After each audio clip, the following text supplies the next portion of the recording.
നിയ്യത്ത് എപ്പോഴാണ് കരുതേണ്ടത്?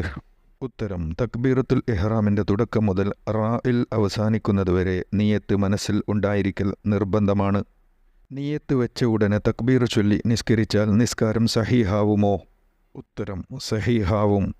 ളുഹർ നിസ്കരിക്കാൻ നിയ്യത്ത് വെച്ചപ്പോൾ നാവുകൊണ്ട് അസർ നിസ്കരിക്കുന്നുവെന്ന് പറയുകയും മനസ്സിൽ ളുഹർ നിസ്കരിക്കുന്നുവെന്ന് കരുതുകയും ചെയ്താൽ നിസ്കാരം സഹീഹാവുമോ? ഉത്തരം: നിസ്കാരം സഹീഹാവുകയും ളുഹറായിട്ട് സംഭവിക്കുകയും ചെയ്യും. തറാവീഹ്, വിത്തർ പോലത്തെ സുന്നത്ത് നിസ്കാരങ്ങളുടെ നിയത്തിൽ തറാവീഹിൽ നിന്ന് അല്ലെങ്കിൽ വിത്തറിൽ നിന്ന് 2 റക്അത്ത് ഞാൻ നിസ്കരിക്കുന്നു എന്ന് തന്നെ നിയത്ത് വേണോ? അതല്ല 2 റക്അത്ത് സുന്നത്തായ തറാവീഹ് വിത്തർ നിസ്കരിക്കുന്നു എന്ന നിയത്ത് മതിയോ?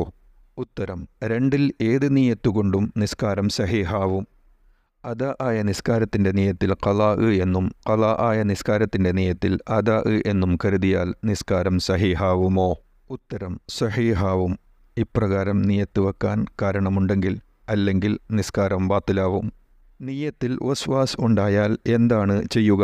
ഉത്തരം: വസ്വാസ് ഉണ്ടാവാൻ സാധ്യതയില്ലാത്ത ഫർളല്ലേ നിയത്ത്.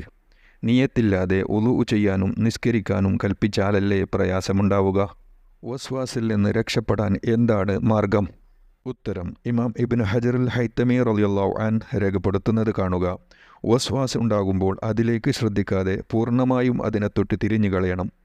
ഇങ്ങനെ ചെയ്താൽ വളരെ വേഗം വസ്വാസ് മാറിക്കിട്ടും. അല്ലാതെ വസ്വാസ് അനുസരിച്ച് പ്രവർത്തിച്ചാൽ കൂടുതലാവുകയാണ് ചെയ്യുക.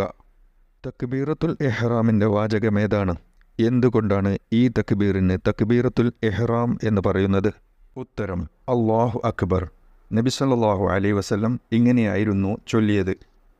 നിസ്കരിക്കാൻ ഈ തക്ബീർ ചൊല്ലിയാൽ ഇതിനു മുമ്പ് അനുവദനീയമായ നിസ്കാരത്തെ ഫസാദാക്കുന്ന കാര്യങ്ങൾ ഈ തക്ബീറിന് ശേഷം ഹറാമാകുന്നതുകൊണ്ട്. നിസ്കാരത്തിൽ തക്ബീറുകൾ ആവർത്തിച്ചു വരാനുള്ള കാരണം? ഉത്തരം: ഭക്തി, ഹൃദയ സാന്നിധ്യം എന്നിവ ഉണ്ടാവാൻ വേണ്ടി. ഒറ്റക്ക് നിസ്കരിക്കുന്നവൻ തക്ബീർ ചൊല്ലിയാൽ എത്രത്തോളം ശബ്ദം ഉയർത്തണം? ഉത്തരം: അവൻ്റെ കേൾവി ശരിയാണെങ്കിലും ശബ്ദകോലാഹലങ്ങൾ ഇല്ലെങ്കിലും അവൻ്റെ ശരീരത്തെ കേൾപ്പിക്കുന്ന വിധം ശബ്ദം ഉയർത്തൽ നിർബന്ധമാണ്. അല്ലാഹു അക്ബർ എന്നതിന് പകരം അക്ബറുല്ലാഹ് എന്നോ അല്ലാഹു കബീർ എന്നോ ചൊല്ലിയാൽ നിസ്കാരം ശരിയാവുമോ? ഉത്തരം: ശരിയാവുന്നതല്ല.